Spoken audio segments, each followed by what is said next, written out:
Welcome back to Beyond Belief, the channel where we explore the most mysterious and unexplained corners of our world. Today we're diving deep into the heart of Florida, a state known not only for its beaches but also for its tragic storms. Join us as we count down the top 10 paranormal places in Florida. Alright, let's get into it. Number 10, St. Augustine Lighthouse. Established by the American government after John Adams bought Florida from Spain, the lighthouse rose from the foundations of Spanish watchtowers. These beacons, once erected to ward off pirates and invaders like Sir Francis Drake, set the stage for the lighthouse's storied past in 1871. With the original structure succumbing to the sea, a new chapter began. Under the guidance of Hezekiah H. Petit, the lighthouse was rebuilt. But with construction came a heart-wrenching tragedy that would forever imprint upon the lighthouse. Petit's children, playful and carefree, met their untimely demise in a tragic accident near the lighthouse. Eliza, Mary, and a third, often unnamed child, drowned, leaving behind echoes of their laughter that still resonate within these walls. Staff and visitors speak of doors found ajar, ghostly giggles in the dead of night, and music boxes springing to life unbidden. The lighthouse's haunting charm is undeniable, with sightings of a young girl in period clothing peering from its heights. Yet a more ominous presence lurks. The man in blue, thought to be the spirit of former keeper Joseph Andreu, who fell to his death, or another keeper consumed by loneliness. His menacing aura haunts the lighthouse's steps. Visitors often report the inexplicable scent of cigar smoke, despite a strict no-smoking policy. Phantom footsteps ascend the 219-step spiral, a chilling reminder of the lighthouse's spectral inhabitants. Number 9, Biltmore Hotel. In the lush, sun-drenched city of Coral Gables, Florida, stands the Biltmore Hotel, an emblem of opulence and mystery. Built in 1926 by visionary George Merrick, the Biltmore wasn't just a hotel. It was a symbol of a burgeoning paradise. From fashion shows to galas, the Biltmore was the epicenter of glamour. Its pool, once the world's largest, hosted spectacular water shows, while its halls echoed with the laughter and chatter of the elite. But amidst the glitz, a darker tale unfolded. In 1929, gangster Thomas "Fatty" Walsh met his end at a raucous party on the hotel's 13th floor, a story that gave birth to countless ghostly rumors. The Biltmore's story intertwines with Florida's land boom, a time when luxury and excess ruled. It became a sanctuary for celebrities, a stage for sports, and a canvas for fashion. Even during World War II, its walls adapted to become a hospital housing the echoes of soldiers' stories. Today, the Biltmore's guests aren't just the living. The spirit of Fatty Walsh lingers, playing pranks on unsuspecting visitors, stopping elevators, and flickering lights. But he's not alone in his spectral residency. Visitors speak of a red-dressed woman haunting the piano bar, vanishing as the music ceases. Others tell tales of phantom footsteps and unseen hands tapping shoulders, remnants of the hotel's past life as a military hospital. Number 8, the Stranahan House. The Stranahan House, built in 1901, is the oldest building in Broward County. It's also a repository of stories, both lived and ghostly. Founded by Frank Stranahan, the entrepreneur who helped establish Fort Lauderdale, and his wife Ivy, a devoted teacher and philanthropist, the Stranahan House began as a hub of community life and commerce. Yet beneath its serene facade, a tale of tragedy and despair unfolded. Originally a public building with a trading post downstairs and community hall upstairs, the Stranahan House evolved into the family's private residence. But the prosperity of the Florida land boom was not to last. In 1926, 2 hurricanes devastated the region, and with it, Frank Stranahan's fortunes. Beset by financial ruin and ill health, Frank succumbed to despair. His dramatic suicide in the New River marked the beginning of a series of deaths that would make the Stranahan House a haven for the supernatural. Today, the house is said to be home to at least 6 ghosts, including Frank and Ivy, their relatives, and a young Seminole girl who met her untimely end on the doorstep. Frank's spirit is often felt chasing away the homeless, reliving the tragic end to his own life. Ivy's presence, gentle and caring, is still felt by the staff, often in the form of a cold hand or the scent of her perfume. Meanwhile, the young Seminole girl's playful spirit is known for her fondness for candy, leaving sweet treats piled in the attic. Other spirits, like Pink and her stillborn child, Albert's mischievous antics, and Augustus Cromartie's grumpy demeanor, add to the house's ghostly lore. Visitors often report unexplained phenomena, from floating orbs to sudden chills. Number 7, the Devil's Chair. In the small town of Casadaga, Florida, where the spiritual and supernatural intertwine, lies an enigmatic relic of the past, the Devil's Chair.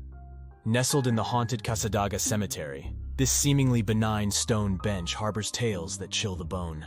Casadaga, known as the psychic center of the world, has remained largely unchanged since its 19th century origins. This tranquil community, steeped in spiritualism, contrasts sharply with the conservative traditions of Florida, creating a unique cultural vortex. Within this vortex lies the cemetery, a resting place for the town's residents, including George P. Colby, the town's founder.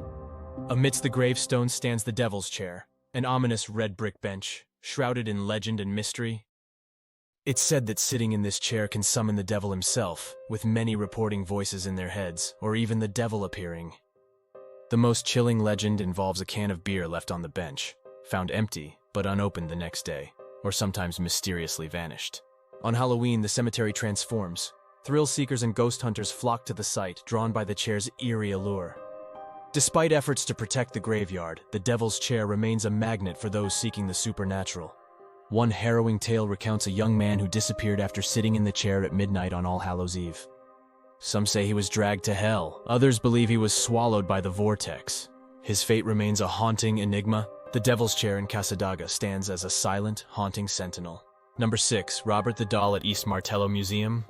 In the heart of Key West, Florida, a story lingers, shrouded in mystery and fear. It's the tale of Robert the Doll, a seemingly ordinary toy that has become one of the most infamous haunted objects in the world.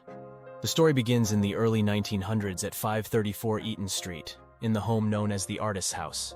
Here, a young boy named Eugene Otto received a unique handmade doll. Naming it Robert, Gene formed an inseparable bond with his new companion. But Robert was no ordinary doll. Terrifying events began to unfold, starting with a night of chaos in Gene's bedroom, his mother finding him terrified, with Robert at the foot of the bed and the room in disarray. As Gene grew, so did Robert's mystique. The doll's eerie ability to change expressions, move on its own, and even respond in a different voice chilled those who witnessed it. Robert's unsettling presence continued to haunt Gene throughout his life. Relocated to the attic by Gene's wife, Anne, Robert's displeasure was evident. Mysterious footsteps, chilling giggles, and sightings of Robert peering from the window became all too common, terrorizing not just the household, but also the neighborhood children. After Gene's death in 1974, Robert's reign of terror didn't cease. The new owners of the house discovered Robert's unnerving influence when their daughter claimed the doll was alive and malevolent. Today, Robert resides in a glass case in a museum. Yet his ability to instill fear remains. Visitors and staff tell of cameras malfunctioning in his presence, only to work again upon leaving his sight. Some say Robert's haunting origins trace back to a curse placed by a mistreated servant. Though many owners have come and gone, the curse, it seems, lingers on. Robert the Doll, now a silent watcher from behind glass, continues to captivate and terrify those who dare to look upon him. Number 5. The Devil Tree. In the serene Oak Hammock Park of Port St. Lucie, Florida, lies a tree that bears a sinister legacy. Known as the Devil's Tree, this oak stands as a haunting reminder of the area's macabre history, entwined with the nefarious acts of a serial killer. The story of the Devil's Tree begins with Gerard John Schaefer, a former Broward County policeman turned sadistic murderer. Convicted of 2 murders but suspected in many more, Schaefer's depravity knew no bounds as he lured, tortured, and killed young women, often leaving their remains in the shadow of this ominous tree. But the Devil's Tree's infamy doesn't end with Schaefer. Satanists drawn to its dark history have used it as a sacrificial site. The surrounding forest, once a place of natural beauty, now whispers with the echoes of unspeakable horrors. Visitors to the park have reported eerie occurrences, unexplained sounds, sightings of hooded figures, and ghostly apparitions believed to be Schaefer's victims. Those who dare to take a piece of the tree often find themselves cursed with misfortune. The trails near the Devil's Tree have become a nexus of paranormal activity.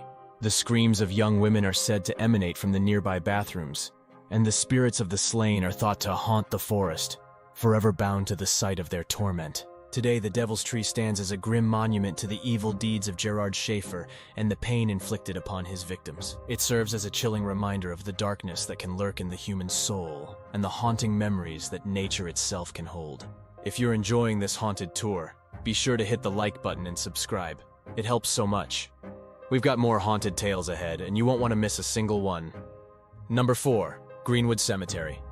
In Orlando, Florida lies Greenwood Cemetery, an 82-acre sanctuary that whispers tales of the past. As the city's first and oldest resting place, Greenwood cradles the souls of Orlando's most notable figures. Founded in 1880, Greenwood emerged from the time when Orlando lacked a formal burying ground. its peaceful grounds adorned with Spanish moss and neighboring the lush Greenwood urban wetlands, billy a past filled with eerie happenings and ghostly encounters. Among Greenwood's many spirits, the ghost of Fred Weeks stands prominent. Scorned by a fraudulent land deal, Weeks left an indelible mark by erecting a tombstone as a public testament to his swindler's deceit. His unrest, even in death, is said to linger near his mausoleum. Perhaps Greenwood's most heart-wrenching sight is Babyland, the final resting place for countless young souls. Many of these children, victims of tragedy at the nearby Sunland Hospital, are remembered by simple markers bearing only the dates of their brief lives. Sunland Hospital, now a forsaken edifice, resonates with the cries of its past patients. The connection between Sunland and Greenwood weaves a chilling narrative as ghostly sightings and unexplained phenomena plague both locations. The Wilmot family, prominent figures in Orlando's development, also find their eternal home in Greenwood. Tragedy struck them too, with the loss of young Fred Wilmot Jr. Visitors report sightings of a ghostly soldier near their mausoleum. His identity and connection to the family is a mystery. Number 3, the Devil's School. Anyone starting to see a theme? I guess the Devil's in Florida. In Jacksonville, Florida, lies the skeletal remains of a once grand structure, the Annie Little Elementary School, known to many as the Devil's School. Its decaying walls and collapsed auditorium echo with tales of horror and mystery. Opened in 1918, this architectural gem, designed by Rutledge Holmes, stood proudly as a beacon of education. However, time and neglect have ravaged its once impressive facade, leaving behind a shell haunted by urban legends and ghostly tales. Abandoned in the 1950s due to highway constructions, the school's downfall began. Condemned in 1971, it became a haven for vagrants and squatters, setting the stage for its sinister transformation. Whispers of the school's dark past began to surface. Stories of a murderous janitor burning students alive in the boiler room, and a cannibalistic principal turning detention into a gruesome ordeal have chilled the spines of locals. A devastating fire in 1995, blamed on trespassers, further fueled the school's eerie reputation.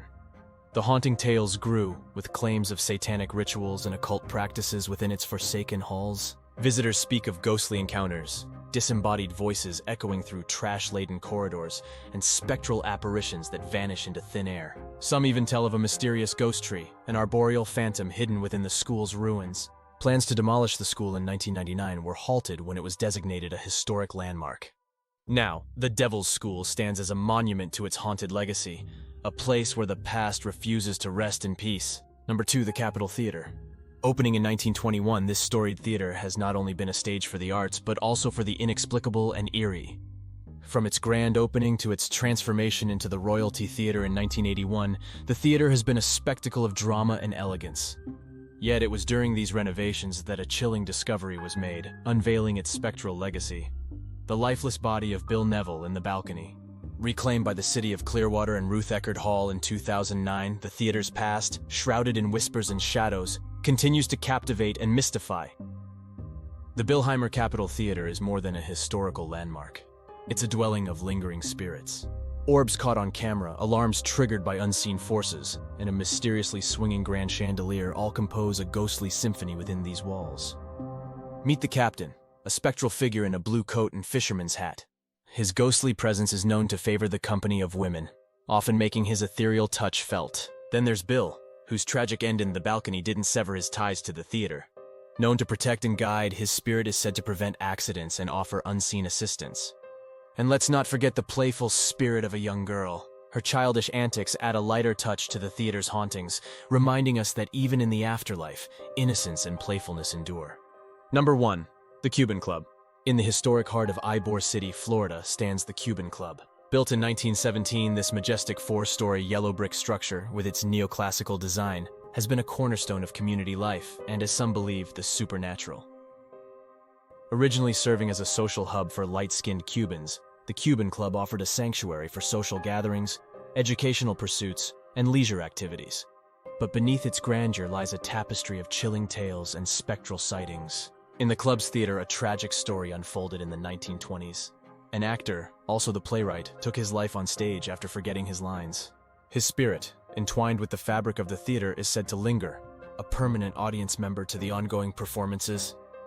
The club's cantina, once home to a swimming pool, holds the sorrowful tale of little Jimmy. This young boy tragically drowned in the pool, and his playful spirit is rumored to still roam the club, interacting with visitors through flickering flashlights and mischievous pranks. The Cuban Club has become a focal point for paranormal enthusiasts and ghost hunters, with many nameless spirits reportedly making their presence known. EMF monitors and thermal detectors often capture unexplained phenomena, from sorrowful piano melodies to apparitions wandering the halls. Visitors tell of encounters with spirits full of regret, including 2 board members whose argument ended fatally. The spirits of a woman in a white dress and other ethereal beings are said to meander through the club, perhaps reliving the happiest moments of their lives. Today, the Cuban Club stands not only as a testament to Ybor City's vibrant history, but also as a gateway to the unknown. So there you have it, the top 10 paranormal places in Florida. Thanks for joining us on this ghostly journey through the Sunshine State. Don't forget to like, subscribe, and hit the bell icon for more videos from Beyond Belief. It helps out a lot. Until next time, keep exploring the unexplained.